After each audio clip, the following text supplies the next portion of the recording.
நீங்க பார்க்குறது பார்த்தீங்கன்னா, ரூஃபிங்லேயே ஒரு புது டைப். இது பார்த்தீங்கன்னா, எம்எஸ் ஃப்ரேம்ல இந்த லோடு எவ்வளோ இருக்கும் அப்படின்றத பார்த்து, அதுக்கான ஸ்ட்ரக்சர் ரெடி பண்ணிட்டு, அந்த ஸ்ட்ரக்சர ஃபுல்லா காலம்லேயும், பீம்லேயும் டைட் பண்ணி, அந்த ஸ்ட்ரக்சர நிப்பாட்டிட்டு, அது மேல டக்கிங் ஷீட் அப்படின்ற போல ஒரு ஷீட் இது நார்மல் ஷீட் கிடையாது. இது ஒரு டக்கிங் ஷீட். இது திக்னஸ் வேரியஸ்ல கிடைக்கும். இது மேல கம்பி அப்படி மேல பார்பரா கம்பி போட்டுட்டு, இது மேல கான்கிரீட் போட்டுருவாங்க. இது வந்து ஒரு புது முறையான ஒரு கான்கிரீட் ஒரு ஓப்பன் ஏரியாவில் கான்கிரீட் போடணும், உங்களுக்கு சீக்கிரமே வேணும் அப்படிங்கும் பொழுது இந்த மாதிரி பண்ணிடலாம். இது சேஃபா அப்படின்னு கேட்டால் இது சேஃபானது தான். அதெல்லாம் எந்த விதமான பிரச்சனையும் கிடையாது. இதில் என்ன ஒரு டிஸ்அட்வான்டேஜ் அப்படின்னா, நீங்கள் மேலே இருந்து எதுவும் ஒரு வெயிட்டோ இல்லை தூக்கி ஏதோ ஒரு போடுறீங்க இல்லை குதிக்கிறீங்க இந்த மாதிரி செய்யும்போது இதில் வந்து பார்த்தீங்கன்னா ஒரு அதிர்வு கிடைக்கும், ஒரு வைப்ரேஷன் இருக்கும்.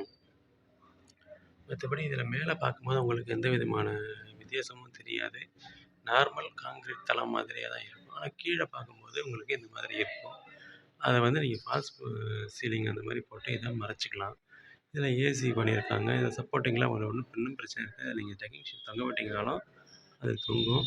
இது எந்த விதமான ப்ராப்ளமும் வராது உங்களுக்கு.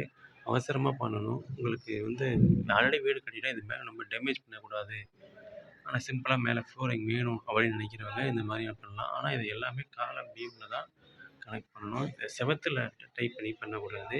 பார்த்திங்கன்னா எல்லாமே வந்து காலத்தில் தான் டைப் பண்ணியிருப்பாங்க. காலம் பீமு இதில் தான் நீங்கள் இது பண்ணி பண்ணணும். இது ஒரு முறையான ரூஃபிங் மெத்தட்.